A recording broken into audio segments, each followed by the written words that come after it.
Welcome to my video. അപ്പോൾ ഇന്നലെ നമ്മൾ ക്യാപ്കട്ട് ബേസിക് കാര്യങ്ങളൊക്കെ നമ്മൾ നോക്കിയായിരുന്നു. അപ്പോൾ ഇന്ന് നമ്മൾ നോക്കാൻ പോകുന്നത് ഒരു നോർമൽ ആയിട്ടുള്ള ഒരു വീഡിയോ ആണ്. എങ്ങനെ വീഡിയോ നമുക്ക് സ്റ്റെബിലൈസ് ചെയ്യാം. ഇപ്പോൾ നമ്മൾ ഫോണിൽ എടുത്താലും എങ്ങനെ എടുത്താലും ചിലപ്പോൾ ഷെയ്ക്കും കാര്യങ്ങളൊക്കെ ഉണ്ടാവും. അപ്പോൾ അതൊക്കെ എങ്ങനെ സ്റ്റെബിലൈസ് ചെയ്യാമെന്നും സ്ലോ മോഷനും അതുപോലെ തന്നെ ഫാസ്റ്റ് മോഷനും എങ്ങനെ ആക്കാം എന്നുള്ളതാണ് നമ്മൾ നോക്കാൻ പോകുന്നത്. അപ്പോൾ നേരെ വീഡിയോയിലേക്ക് പോകാം.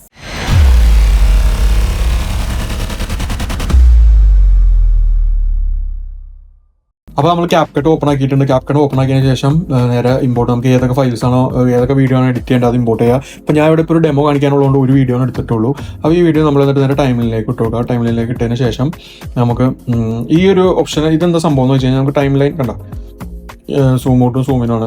ഇതുകൊണ്ടുള്ള ഗുണം എന്താണെന്ന് വെച്ച് കഴിഞ്ഞാൽ നമുക്ക് മാക്സിമം ആക്കി ഇട്ട് കഴിഞ്ഞാൽ ട്രാക്കുകളൊക്കെ നമുക്കിപ്പോൾ ഒരു ഓഡിയോയുടെ ട്രാക്ക് ആണെങ്കിലും ബീറ്റും കാര്യങ്ങളൊക്കെ നമുക്ക് പെട്ടെന്ന് മാർക്ക് ചെയ്യാനൊക്കെ ആയിട്ട് എളുപ്പമാണ്. അതുപോലെ തന്നെ നമുക്ക് എങ്ങനെയാണോ കൺവീനിയൻ്റ് ആയിട്ടുള്ളത്, ഇപ്പോൾ എനിക്ക് ചിലപ്പോൾ ഇങ്ങനെ ആയിരിക്കും, ചിലർക്ക് ഇങ്ങനെ വെച്ചാൽ കൺവീനിയൻ്റ് ആയിരിക്കും. അപ്പോൾ നമുക്ക് എങ്ങനെയാണോ കൺവീനിയൻ്റ് ആയിട്ട് വെക്കാൻ പറ്റുക അങ്ങനെ വെച്ചിട്ട് നമുക്ക് വീഡിയോ എഡിറ്റ് ചെയ്യാവുന്നതാണ്.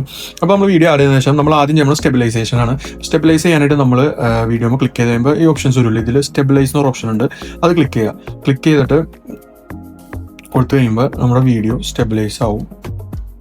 കണ്ടോ, വീഡിയോ ഇപ്പോൾ അത്യാവശ്യം സ്റ്റെബിലൈസ് ആയിട്ടുണ്ട്. ഇനി നമുക്ക് ഈ വീഡിയോ സ്റ്റെബിലൈസ് ചെയ്ത വീഡിയോ നമുക്കൊന്ന് എന്താ ചെയ്യേണ്ടത്, സ്ലോ മോഷൻ അപ്ലൈ ചെയ്യണം. സ്ലോ മോഷൻ അപ്ലൈ ചെയ്യണം. വീഡിയോ ക്ലിക്ക് ചെയ്തതിന് ശേഷം ഇവിടെ സ്പീഡ് എന്നൊരു ഓപ്ഷൻ ഉണ്ട്. ഇത് എടുത്തു കഴിഞ്ഞാൽ സ്റ്റാൻഡേർഡ് എന്ന് പറയുന്ന ഇതിൽ നമുക്ക് സ്പീഡ് കുറയ്ക്കാനും കൂട്ടാനും ഒക്കെ ഉള്ള ഓപ്ഷൻ ഉണ്ട്. അപ്പോൾ ഞാനിപ്പോൾ ഈ വീഡിയോ നോർമലായിട്ട് സ്പീഡ് കുറയ്ക്കുകയാണ്. അപ്പോൾ നമുക്കൊരു 0.5 നമുക്ക് 0.5x നമുക്ക് സ്പീഡാക്കാം.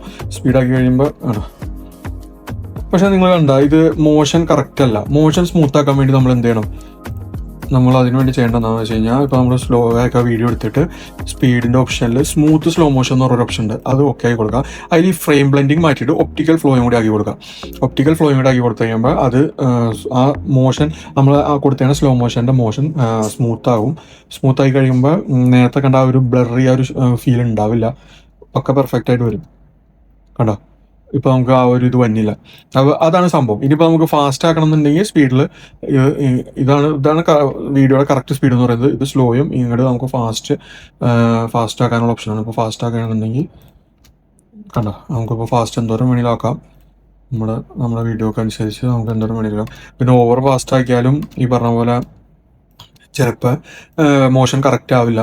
അപ്പോൾ ഫാസ്റ്റ് മോഷൻ ആക്കുമ്പോൾ നമ്മളത് ശ്രദ്ധിച്ച് നമ്മുടെ വീഡിയോക്ക് കറക്റ്റായിട്ട് നമുക്കതൊക്കെ മനസ്സിലാവും. നമ്മളിത് തുടങ്ങി കഴിഞ്ഞ് കഴിഞ്ഞാൽ നമുക്ക് ആ കാര്യങ്ങളൊക്കെ മനസ്സിലാവും. ഒരു വീഡിയോയിൽ എന്തോരം ഫാസ്റ്റ് കൊടുത്താലാണ് ആ വീഡിയോ പെർഫെക്റ്റ് ആവണേ, അതുപോലെ തന്നെ എന്തോരം സ്ലോ കൊടുത്താലാണ് ആ വീഡിയോ പെർഫെക്റ്റ് ആണ്, മോഷൻ കറക്റ്റ് ആണ്, എല്ലാം നമുക്ക് മനസ്സിലാവും. അതിനനുസരിച്ച് ചെയ്താൽ മതി. അപ്പോൾ ഇത്ര വളരെ സിമ്പിളാണ് ഒരു വീഡിയോ സ്റ്റെബിലൈസ് ചെയ്യാനും അതുപോലെ തന്നെ സ്പീഡ് മോഷനും ഫാസ്റ്റ് മോഷൻ ആക്കാനൊക്കെ ക്യാപ്കട്ടിൽ വളരെ സിമ്പിളായിട്ട് ചെയ്യാൻ പറ്റും. അപ്പോൾ ഒരു വീഡിയോ എങ്ങനെയാണ് ഫാസ്റ്റ് ആക്കേണ്ടത് അല്ലെങ്കിൽ സ്ലോ ആക്കേണ്ടത് അതുപോലെ തന്നെ സ്റ്റെബിലൈസ് ചെയ്യേണ്ടതെന്നുള്ളത് നിങ്ങൾക്ക് മനസ്സിലായിട്ടുണ്ടാവും വിചാരിക്കുന്നു.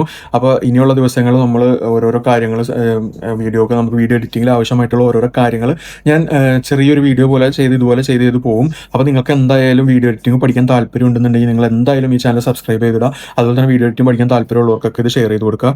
Okay, by.